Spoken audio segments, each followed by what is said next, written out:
This channel does not promote or encourage any illegal activities. All content provided by this channel is meant for educational and information purpose only.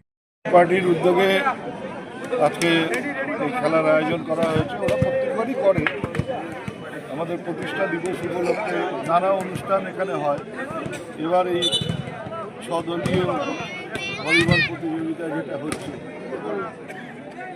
মানে এখন পর্যন্ত যা প্লেয়ারদের চেহারা দেখলাম তাতে দেখে মনে হচ্ছে যে খুব উচ্চমানের খেলা হবে। দেখা যাক কী হয়।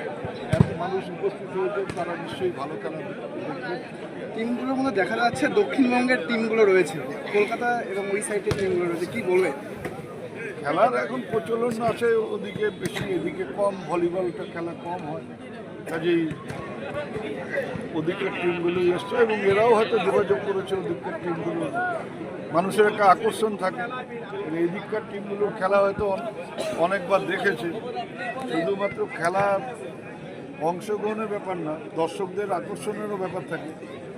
আজকে এই খেলার মধ্য দিয়ে ইয়ং জেনারেশনদের কি বার্তা দিতে চান? আমরা মাঠ মুখো করতে হবে, ইয়ং জেনারেশনদের মাঠের দিকে আকর্ষণ করতে হবে। কারণ আজকের জেনারেশন হয়ে গেছে মোবাইল মুখো। তার থেকে যতটা মাঠে আনা যাবে তত মানে এটা আমাদের সমাজের পক্ষে ভালো হবে। আপনি কি বাইক বা স্কুটার কেনার কথা ভাবছেন? আপনি গাড়ি নিতে গিয়ে ঠকে যাচ্ছেন না তো? দীর্ঘ 7 বছর যাবৎ সততার সাথে ব্যবসা করে আসছে বামনহাট আমান হোন্ডা। তাই নিশ্চিত মনে এখনই চলে আসুন বামনহাট আমান হোন্ডা শোরুমে এবং নিয়ে যান আপনার পছন্দের বাইক বা স্কুটার। আমাদের এখানে রয়েছে বিভিন্ন মডেলের বাইক ও স্কুটারের বিশাল সম্ভার। এছাড়াও এখানে একই ছাদের তলায় পেয়ে যাবেন সেলস, সার্ভিস এবং স্পেয়ার পার্টস। প্রত্যেক কেনাকাটায় রয়েছে স্বল্প ডাউন পেমেন্ট ও ন্যূনতম ডকুমেন্টসে লোনের সুবিধা। এছাড়াও রয়েছে সুদক্ষ কারিগর দ্বারা স্বল্প সময় গাড়ি সার্ভিসিং এর সুবিধা। তাই আর দেরি না করে এখনই যোগাযোগ করুন বামনহাট আমান হোন্ডা শোরুমে। স্থান বামনহাট SBI ATM এর পাশে। যোগাযোগের নম্বর 9002805414।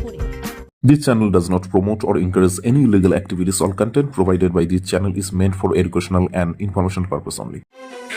এই মুহূর্তে সবচেয়ে বড় খবর, একেবারে বিগ ব্রেকিং নিউজ। ভারতে ঢুকে পড়লো HMPV ভাইরাস। এই নিয়ে কিন্তু একটা আশঙ্কা আগে থেকেই ছিল।